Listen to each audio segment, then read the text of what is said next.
নির্বাচনী সহিংসতা দ্রুত নিয়ন্ত্রণে আনতে না পারলে ভোটের দিন কেন্দ্রে যেতে ভয় পাবেন ভোটাররা, এমনটাই মনে করছেন সমাজ ও অপরাধ বিশ্লেষকরা।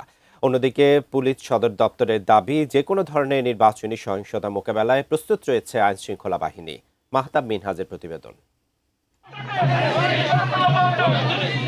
দরজায় কড়া নাড়ছে ত্রয়োদশ জাতীয় সংসদ নির্বাচন।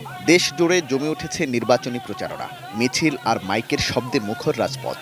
কিন্তু এই উত্তাপের মাঝেই ক্রমশ ঘনীভূত হচ্ছে আরেক বাস্তবতা, আইনশৃঙ্খলা পরিস্থিতি নিয়ে শঙ্কা। কারণ নির্বাচনী তফসিল ঘোষণার পর থেকে ক্রমেই বেড়ে চলেছে নির্বাচনী সহিংসতা। এখন পর্যন্ত সারা দেশে কমপক্ষে ৬২টি নির্বাচনী সহিংসতার ঘটনা ঘটেছে।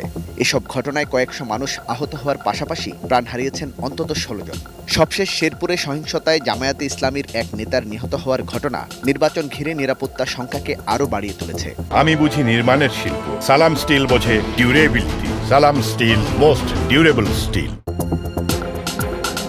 রাজনৈতিক দলগুলো সহিংসতার জন্য একে অপরকে দায়ী করলেও মাঠের বাস্তবতায় সবচেয়ে বেশি প্রশ্ন উঠছে সহিংসতা ঠেকাতে আইনশৃঙ্খলা রক্ষাকারী বাহিনীর প্রস্তুতি ও কার্যকারিতা নিয়ে।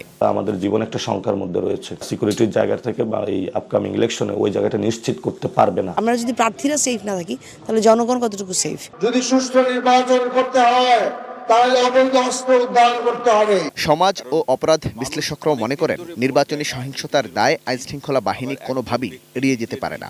দায় এড়ানোর তো সুযোগ নাই, যে আইনশৃঙ্খলা বাহিনী তো মূলত নিরাপত্তার প্রশ্নে তারাই দায়িত্ব পালন করবে। ইতিমধ্যে যে সংঘাত সহিংসতার ঘটনাগুলো ঘটেছে, এটি যদি কোনোভাবে বাড়তে থাকে তাহলে সেটি নাগরিক বলুন অথবা ভোটারদের মধ্যে একটা উদ্বেগ উৎকণ্ঠা তৈরি করবে, এটা এড়িয়ে যাওয়ার সুযোগ নেই। পুলিশ সদর দপ্তর বলছে, নির্বাচনকে ঘিরে যে কোনো ধরনের সহিংসতা প্রতিরোধে আইনশৃঙ্খলা রক্ষাকারী বাহিনী সম্পূর্ণ প্রস্তুত রয়েছে। সহিংস আশঙ্কা এটা সবসময় থাকে আমাদের।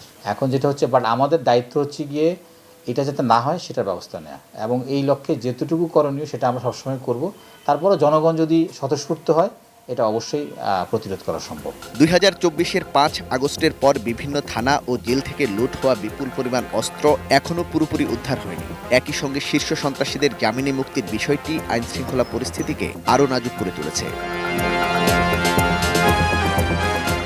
Mahtab Minhaj, ATN news, Dhaka.